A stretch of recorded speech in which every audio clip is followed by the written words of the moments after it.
The breakthrough came when Captain Maya Chun asked a direct question. "Captain Morrison, what would you do differently than our standard battle doctrine?" Jake brought up a three-dimensional display of the approaching enemy fleet. "Your standard doctrine assumes the enemy will fight for territory or resources. The Void Swarm fights only to consume. They will sacrifice any number of ships to achieve total destruction of their target." He manipulated the display to show various tactical scenarios. "We need to use mobility and deception. Make them chase phantoms while we strike at their real weaknesses. Most importantly, we need to be ready to change our plans instantly when they adapt to our tactics." Commander Alex Ross, who had been silent during most of the discussion, finally spoke. "Admiral Kane, I have served with you for 8 years. If you believe this alliance is necessary, then I will follow your orders." One by one, other senior officers voiced their support. It was not enthusiasm, but it was acceptance. The Zephyrian military culture of loyalty and discipline was working in favor of the alliance. 3 days later, the first human ships arrived to join the combined fleet.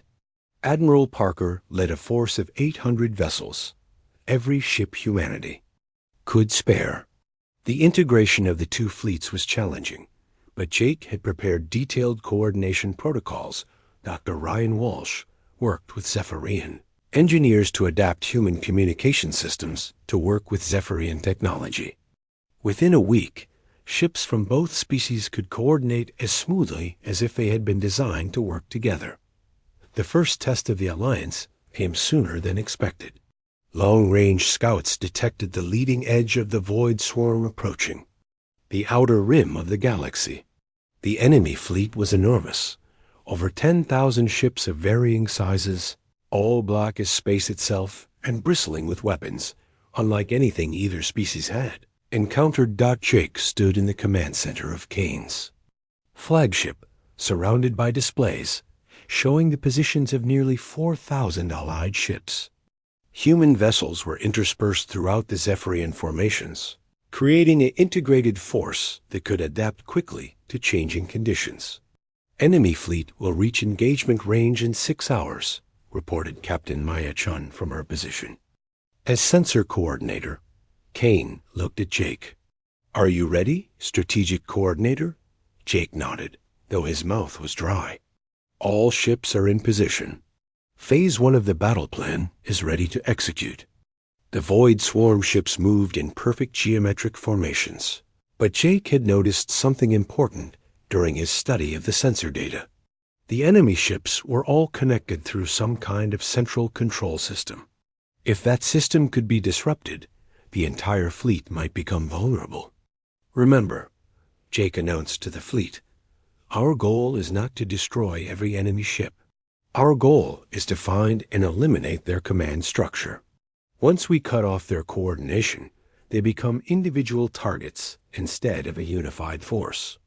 The battle began when the Void Swarm entered the outer detection grid. Immediately, Jake implemented the first part of his plan.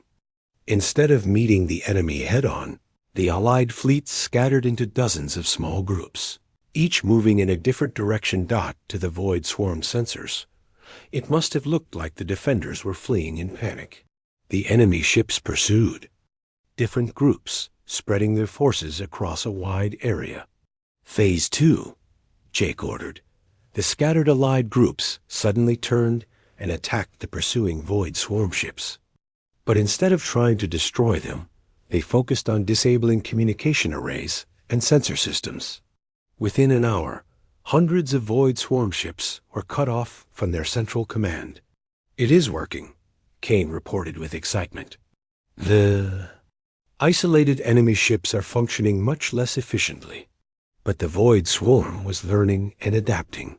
The remaining connected ships began using different tactics, trying to re-establish contact with their isolated units.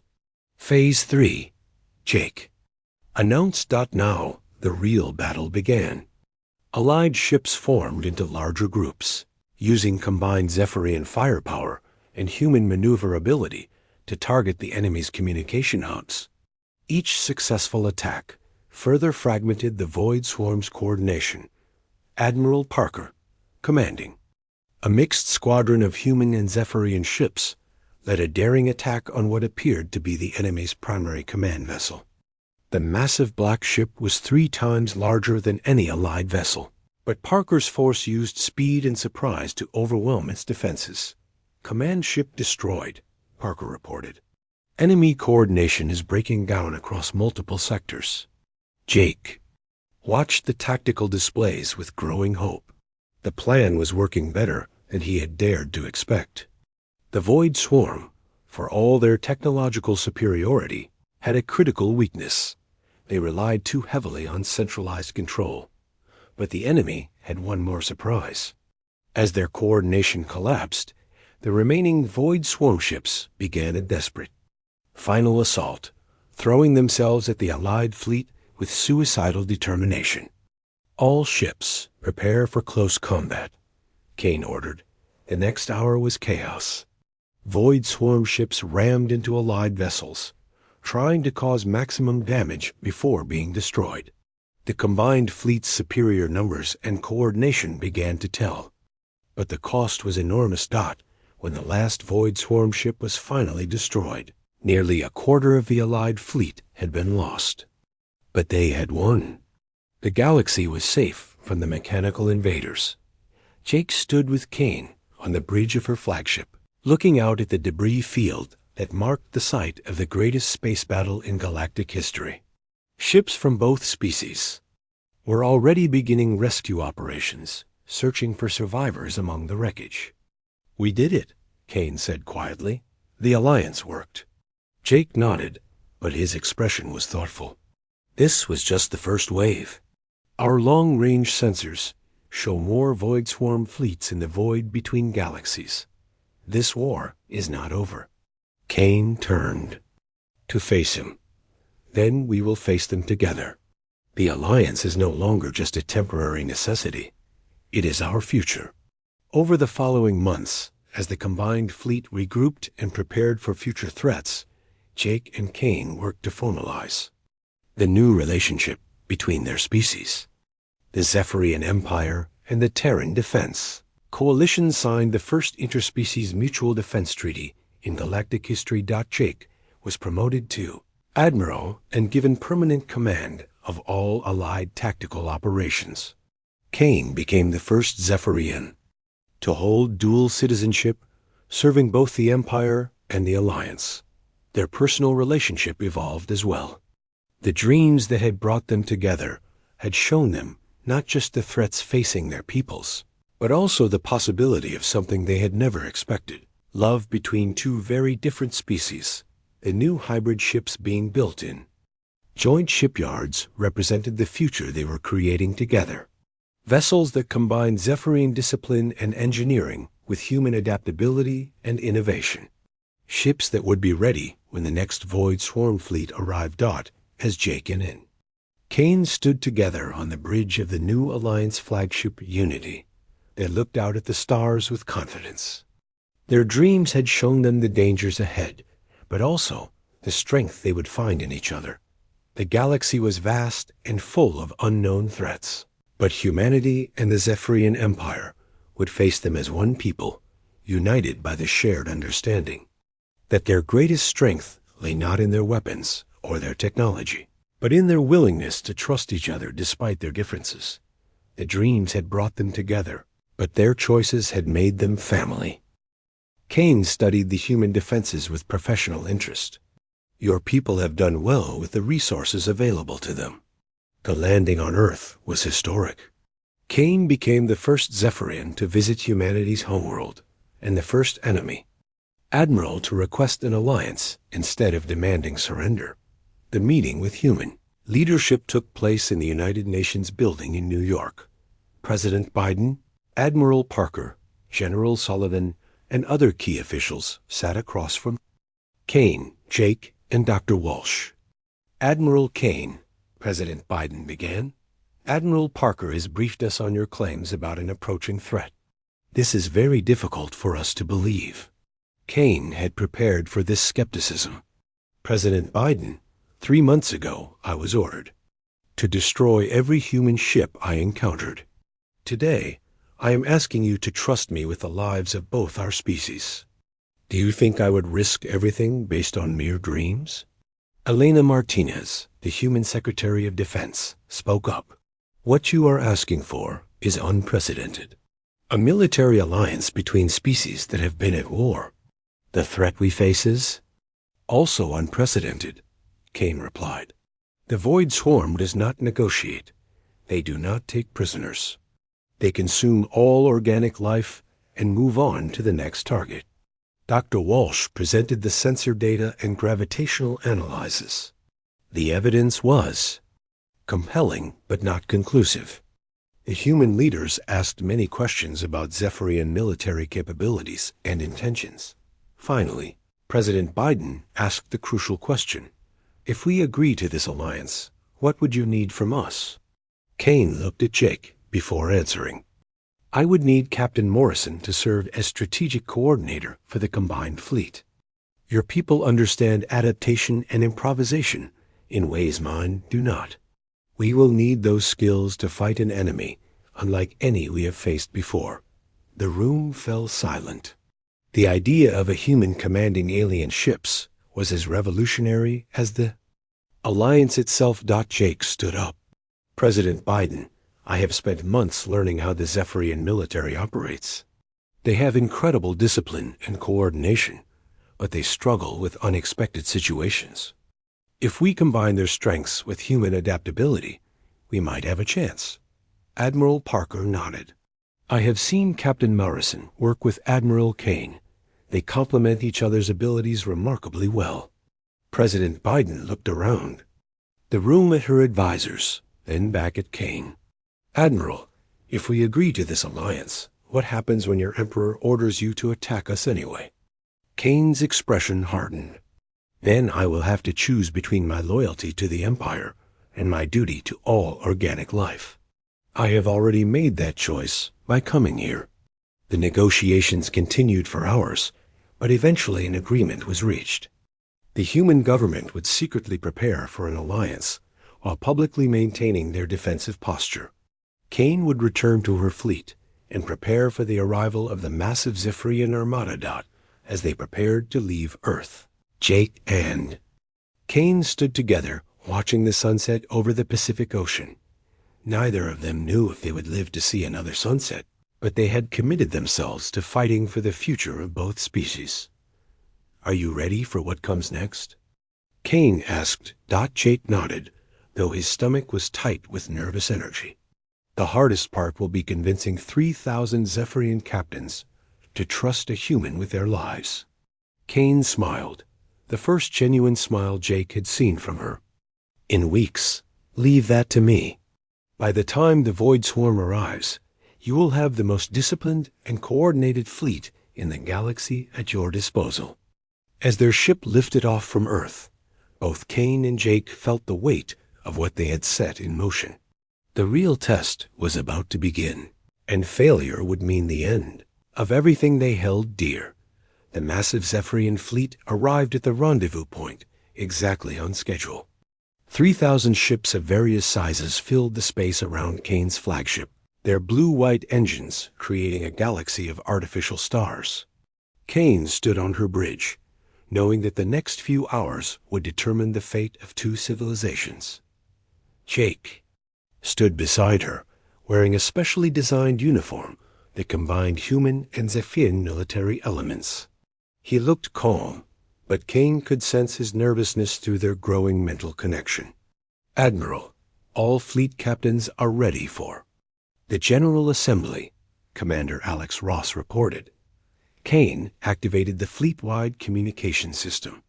On 3,000 ships, captains and senior officers gathered to hear their admiral's words.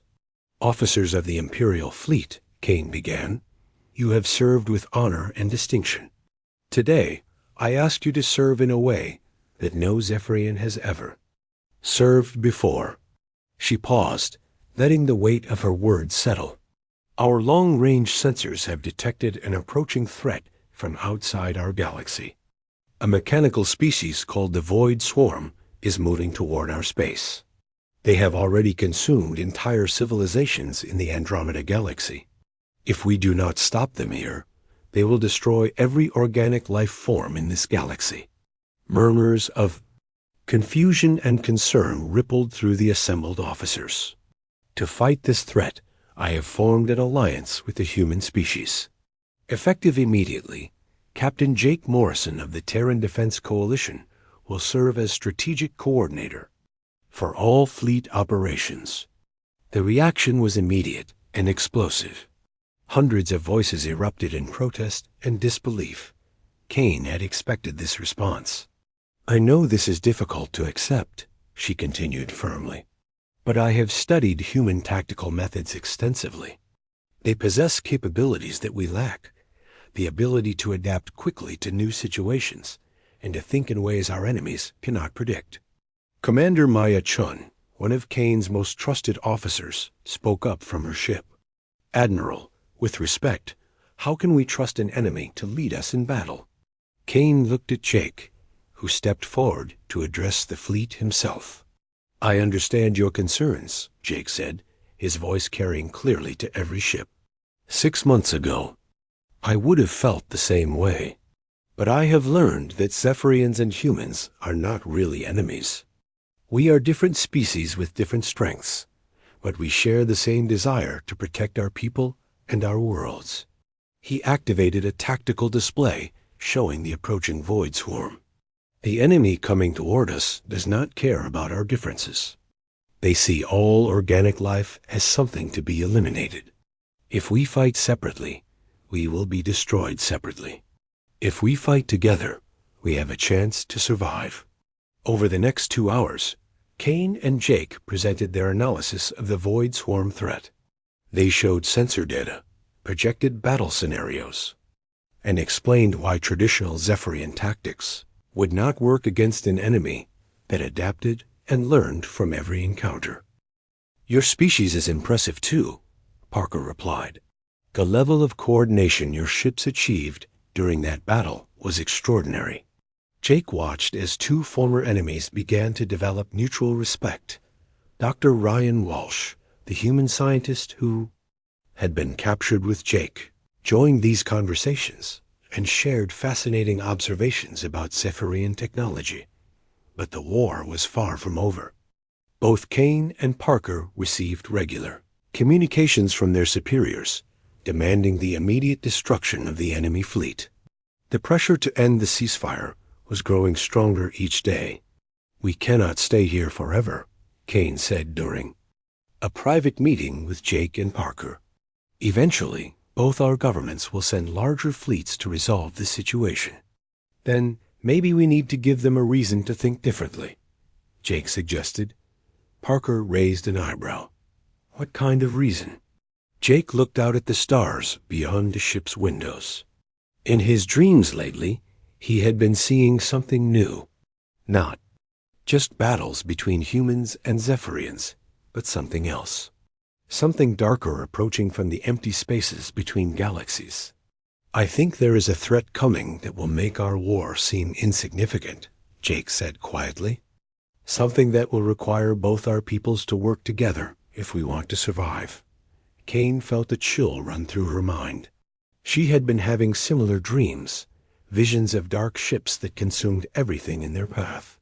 Ships that showed no mercy to any organic life. "You have seen them too," she said to Jake. Jake nodded. "Black ships that devour worlds. A force that sees all organic life as something to be eliminated." Admiral Parker looked between them with growing alarm. "Are you both having prophetic dreams about the same threat?" "It appears so," Kane replied. "And if these visions are true, then humanity and the Zephyrian Empire will need to become allies very quickly." The 3 of them stared out at the peaceful stars, each wondering what darkness might be moving through the void toward their worlds. The war between their peoples suddenly seemed like a tragic misunderstanding that needed to end before a much greater enemy arrived. 2 months had passed since the ceasefire, But the peace was becoming harder to maintain. Both the Zephyrian Empire and the Terran Defense Coalition were demanding action from their respective fleets. Kane received daily messages from the High Command questioning her decisions, while Admiral Parker faced similar pressure from human leadership. The situation changed dramatically when Kane received a priority transmission from Emperor Zaktar himself. The message was clear and direct. She was to receive command of the largest Zephyrian fleet ever assembled, over 3,000 ships, and use it to destroy the human homeworld of Earth. Jake sat across from Kane in her ready room as she replayed the Emperor's message. His face grew pale as he heard the translation. 3,000 ships, Jake said quietly. That is more than our entire defense fleet. Kane stood and walked to her window, looking out at the stars. The Emperor believes that destroying your homeworld will end human resistance permanently. He sees your people as a threat that must be eliminated completely. And what do you see us as? Jake asked. Kane turned to face him. I see you as people who think differently than we do. People who might have solutions to problems we have never considered. People who might be our only hope against what is coming. Jake knew she was referring to their shared dreams. The visions of the dark ships had become more frequent and more detailed. Both of them now regularly dreamed of a mechanical species called the Void Swarm, which consumed all organic life in its path. The dreams showed vast fleets of black ships, moving through space, leaving dead worlds behind them. Has Admiral Parker had the dreams too? Kane asked. Jake nodded. He told me yesterday that he has been seeing the same black ships. He is starting to believe that our dreams are not just nightmares. Kane activated a secure communication channel to the human flagship. Admiral Parker's face appeared on the thin screen, looking tired and worried. Admiral Parker, I have received new orders from my government, Kane said without preamble. I am to take command of 3,000 ships and destroy your homeworld. Parker's expression remained calm, but Jake could see the tension in his shoulders. I see. And what do you intend to do? That depends on whether you are willing to help me convince both our governments that we face a much greater threat, Kane replied. Parker leaned forward. What kind of proof would they need? Kane and Jake exchanged glances. They had been discussing this possibility for weeks, but now the time had come to make a decision that could change everything. The dreams are not just visions, Kane said. I believe they are warnings. Something is coming from outside our galaxy, and it will arrive soon. How soon? Parker asked. Jake closed his eyes, remembering his most recent vision. The dreams show the Void Swarm arriving just after your whole world is supposed to be destroyed, as if our war is distracting us from preparing for the real threat. Parker was quiet for a long moment. If you are right, then continuing this war would doom both our species. Yes, Kane agreed, but convincing our leaders will require more than just dreams and theories. That evening, Dr. Ryan Walsh joined their planning session. The human scientist had been working with Zephyrian technicians to analyze sensor data from the outer rim of both empires.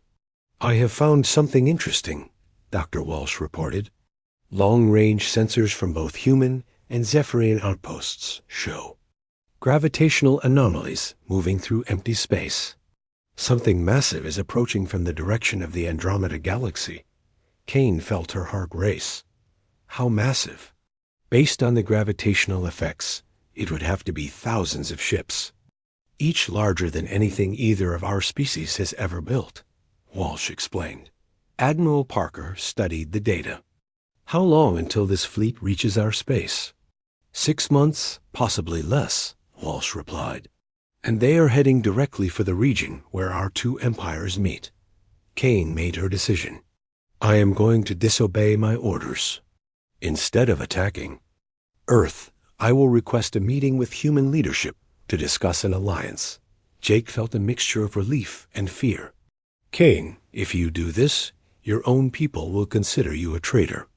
If I do not do this, there may not be any people left to consider anything, Kane replied firmly. Admiral Parker nodded slowly.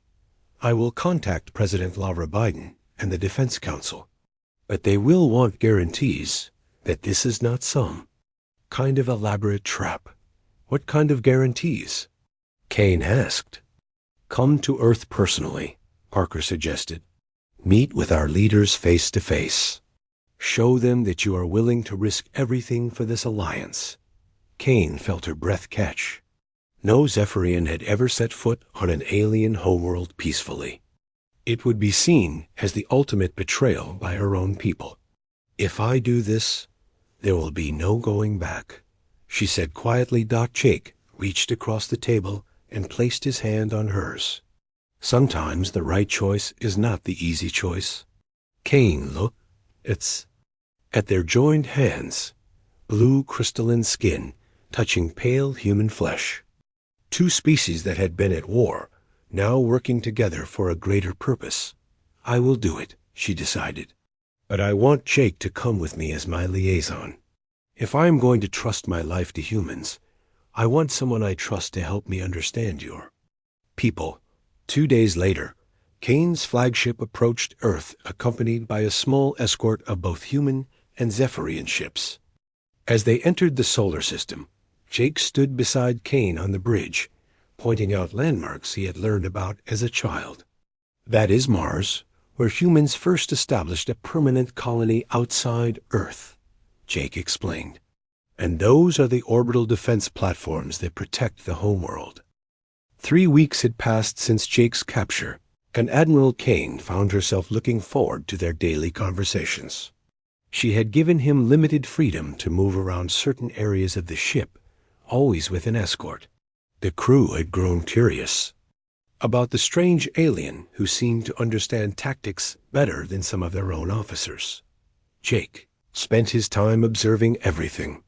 He watched how the Zephyrians maintained their ships, how they communicated, and how they made decisions. He was building a complete picture of their strengths and weaknesses. One morning, alarms suddenly blared throughout the fleet. Kane rushed to the bridge where Commander Alex Ross was coordinating defensive positions. Report, Kane ordered. Admiral, we have a major problem, Alex said, his blue face pale with worry. Long-range sensors show a massive human fleet approaching. Over 400 ships, including their largest warships. Kane felt her stomach drop. 400 ships was twice the size of her fleet, and the humans would be using the unpredictable tactics that had proven so effective in smaller engagements. Distance and time to contact? She asked. They will reach us in 6 hours, Alex replied.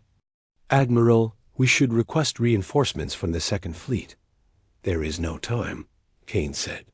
By the time reinforcements arrive, the battle will be over. Jake appeared on the bridge, escorted by 2 guards.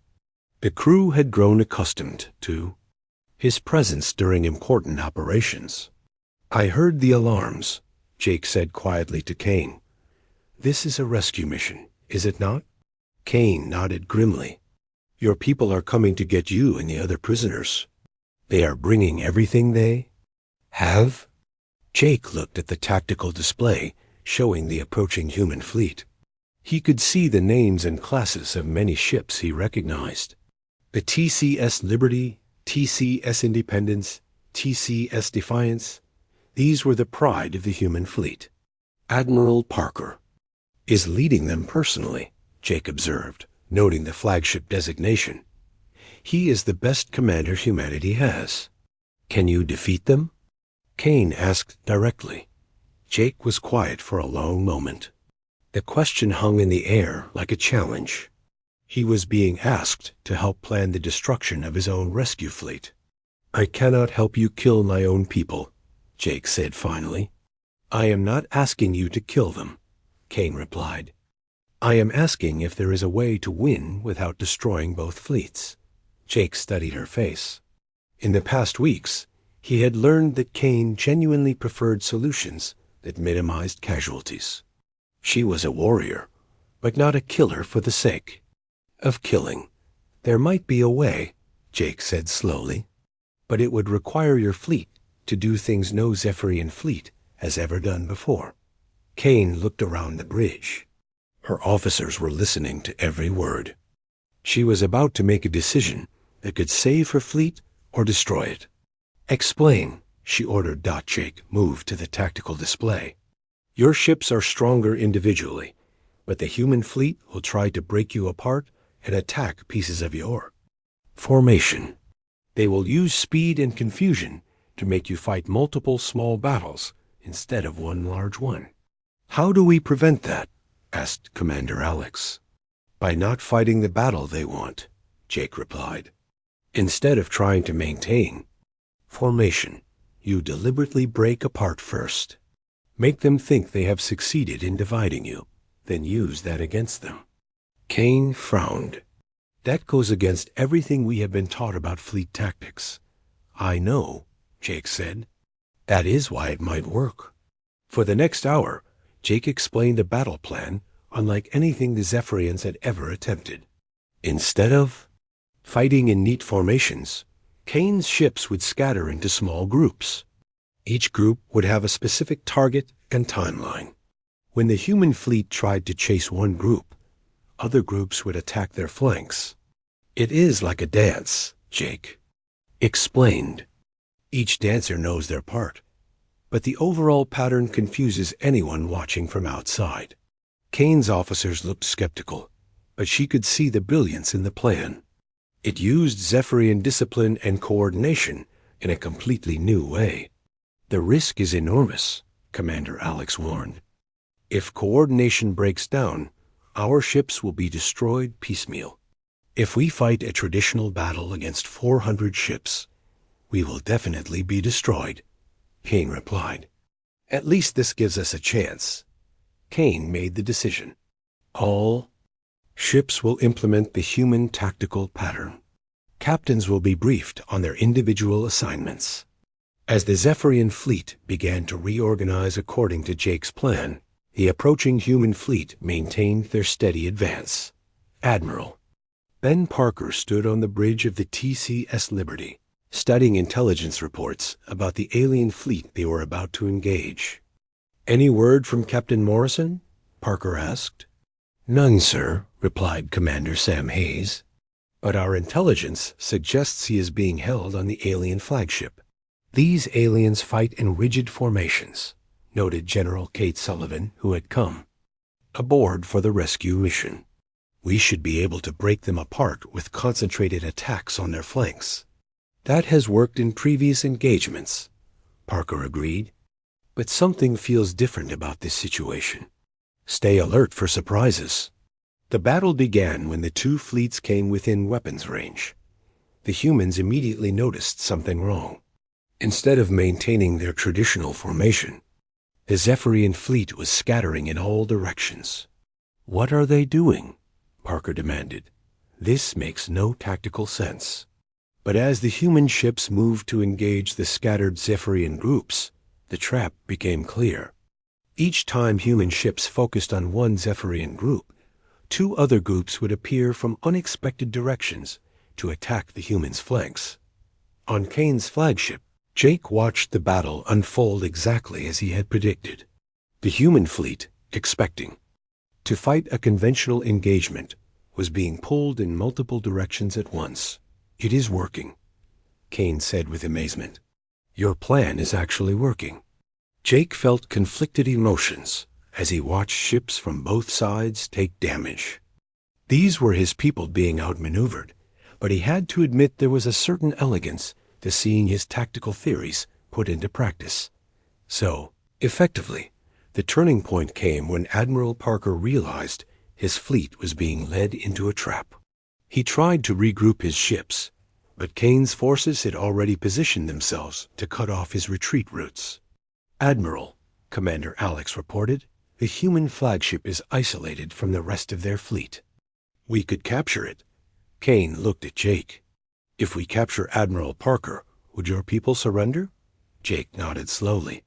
Ben Parker is like a father to most of the human fleet.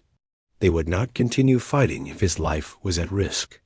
Kane gave the order to surround the human flagship. Within an hour, Admiral Parker found himself in the same position Jake had been in weeks earlier, a prisoner aboard a Zephyrian ship. The rest of the human fleet, seeing their admiral captured, agreed to a ceasefire. Kane had achieved something no Zephyrian commander had ever done before. She had defeated a superior enemy force without destroying it. That evening, Kane brought Admiral Parker to meet Jake. The reunion was emotional but brief. Parker was more interested in understanding how the Zephyrians had so completely outmaneuvered his fleet. They used tactics I have never seen before, Parker told Jake privately. Tactics that seemed almost human. Jake exchanged a look with Kane. Admiral Parker, there are things happening here that are bigger than just a war between our peoples. Over the next few days, Jake found himself in the strange position of helping to mediate between Kane and Parker. Both were intelligent military, leaders who genuinely cared about their people's welfare. Your species is remarkable, Kane told Parker during one of their conversations. You adapt to new situations faster than any people I have encountered. Jake Morrison sat in the detention cell, but his mind was working fast. The blue-skinned woman who called herself Admiral Kane had said something impossible. She claimed to have been dreaming about him for months. But humans had never met these. Aliens before today, the cell was comfortable enough. It had a bed, a small table, and what seemed to be a bathroom. The walls were made of some kind of smooth metal that glowed softly. Jake had been a prisoner before during training exercises, so he knew how to stay calm and observe everything around him. 3 hours later, guards came to escort him to the Admiral's office. Jake walked through corridors filled with blue-skinned aliens wearing military uniforms. They all stared at him with curiosity, as if he was the strangest thing they had ever seen. Admiral Kane's office was large and neat. Star charts covered one wall, showing systems Jake did not recognize. The Admiral sat behind a desk, watching him carefully. Please sit, she said, pointing to a chair across from her desk. Jake remained standing. I prefer to stand, thank you. Kane nodded slowly. You are cautious. That is wise. Tell me, Captain Morrison, what do you know about dreams? Dreams? Jake was surprised by the question. They are images our minds create while we sleep. Sometimes they reflect our memories or fears. For my people, dreams can be more than that. Kane explained. Some Zephyrians can see possible futures in their dreams. These are called prophetic visions. Jake studied her face. She seemed serious, not crazy. And you think you have been seeing me in these visions? I know I have, Kane said firmly. For 3 months, I have dreamed of a creature that looks exactly like you. In these dreams, this creature plans military strategies that are unlike anything my people have ever developed. Jake felt a chill run down his spine. 3 months ago, he had started having strange dreams too. Dreams of blue-skinned aliens in ships he did not recognize. But he had assumed they were just nightmares brought on by stress. In your dreams, Jake said carefully, what kind of strategies did you see? Kane leaned forward. The creature used deception and misdirection. It made enemies think attacks were coming from one direction while striking from another. It used small, fast ships to confuse larger fleets. It turned enemy strengths into weaknesses. Jake's heart began to race. Those were exactly the tactics he had been developing for the Terran Defense Coalition. New strategies designed to help humanity fight against larger, more advanced alien forces if they ever encountered them. That is interesting, Jake said, trying to keep his voice steady. But it could be coincidence. Kane stood and walked to the star charts on her wall. 3 days ago, I dreamed of a battle near a yellow star with 2 rocky planets. I saw ships exactly like yours, using formation patterns I had never seen before. Yesterday, we detected your fleet near a yellow star with 2 rocky planets, and you used those exact same formations. Jake stared at her. That was impossible, but everything she said was true. His fleet had indeed used new formation patterns he had designed specifically for that mission. There is something connecting our minds, Kane continued. I do not understand, but I cannot ignore it. For the next hour, Kane asked Jake questions about human military thinking. She was clearly intelligent and experienced. Jake found himself explaining basic concepts, like why humans preferred flexibility over rigid planning. My people value honor and direct confrontation, Kane said. We believe the strongest should win through superior force and discipline. Humans think differently, Jake replied. We believe the smartest should win through superior planning and adaptation. Sometimes the best strategy is to avoid a fair fight entirely. Kane looked puzzled. But how can you claim victory if you do not face your enemy directly? Victory is about achieving your goals, not about how you achieve them, Jake explained. If I can protect my people by avoiding a battle, that is better than winning a battle but losing many lives. As they talked, Jake realized that Kane was genuinely trying to understand his perspective. She was not interrogating him like a typical captor. She seemed hungry for knowledge, as if his ideas could solve problems she had been struggling with. Meanwhile, in human space, Admiral Ben Parker stood in the command center of the Terran Defense Coalition. The loss of Jake's exploration fleet had sent shock waves through human leadership. How many ships do these aliens have? Asked General Kate Sullivan. Our long-range sensors detected at least 200 vessels in the fleet that captured Captain Morrison, reported Commander Sam Hayes. They are larger and more heavily armed than our ships. Admiral Parker studied the tactical display. What about their fighting style? Traditional formation combat, Hayes replied. They use overwhelming firepower and disciplined formations. Very predictable, but also very effective if they have superior numbers. Then we need to use Jake's new tactics, Parker decided. Small, fast attacks that hit them where they do not expect it. We need to buy time to prepare better defenses. Back on the Zephyrian flagship, Jake continued his conversations with Admiral Kane. Over the next few days, she brought him to observe her ship's operations. Jake was amazed by the level of organization and discipline among the crew. The Zephyrians worked together like parts of a perfect machine. Orders were followed instantly and without question.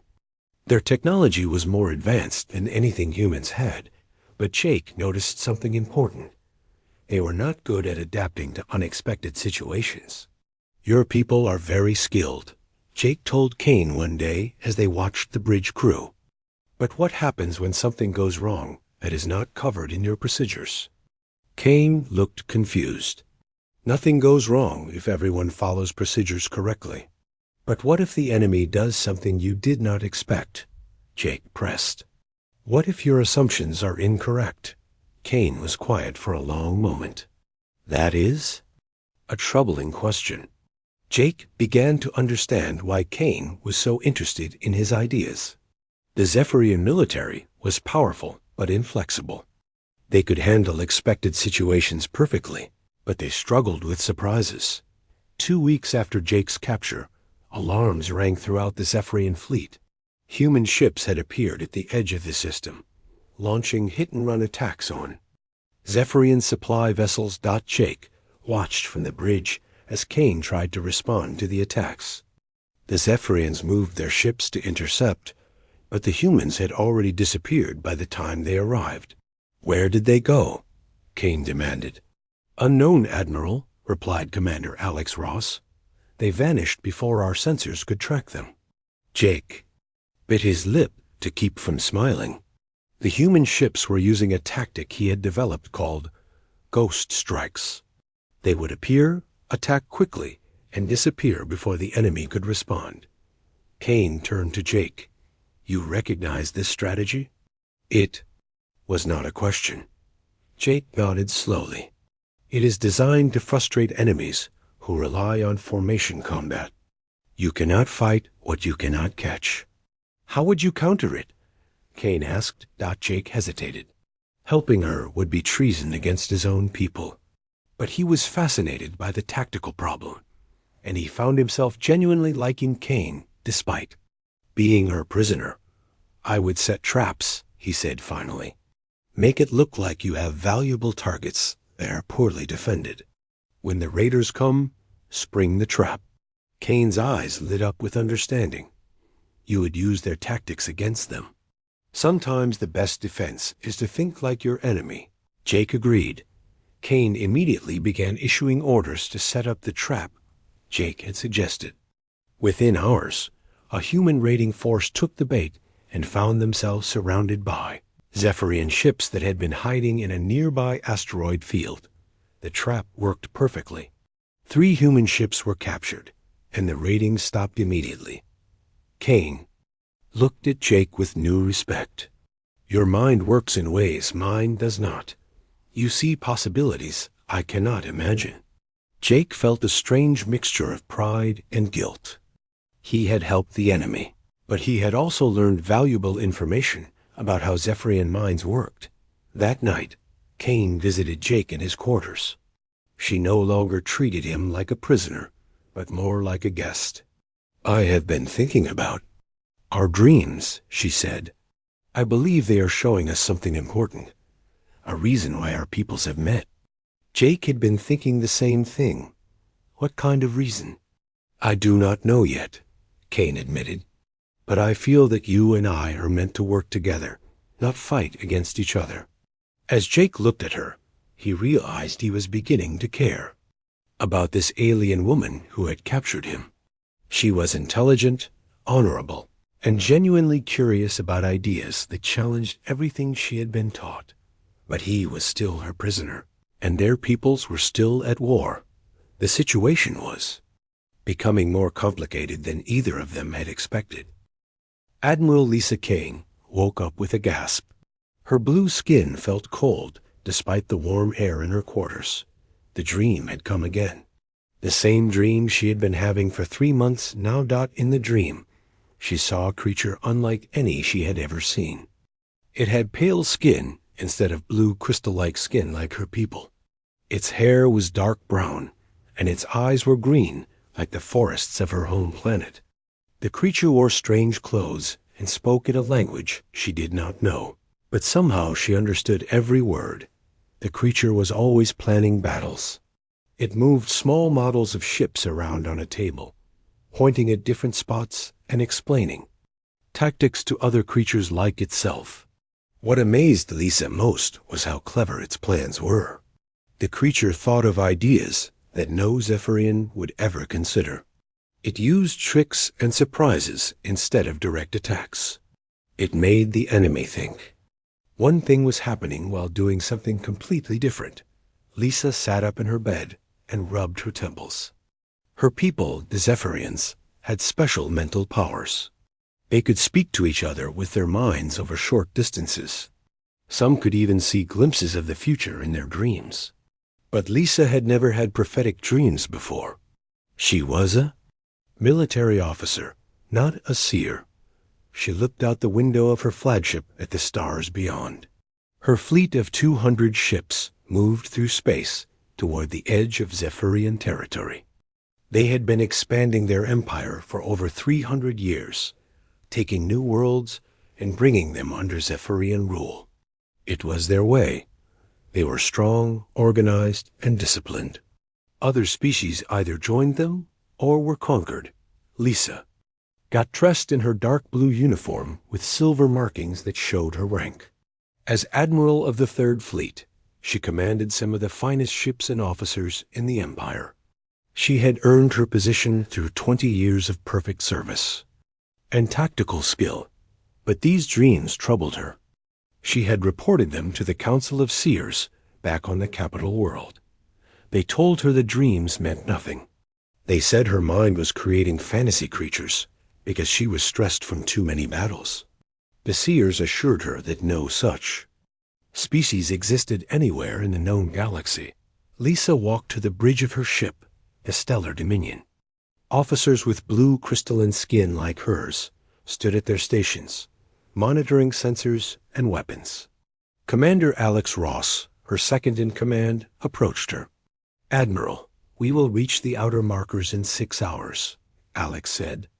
"The scout ships report no activity in this sector." "Good," Lisa replied. "But stay alert. This region is unexplored.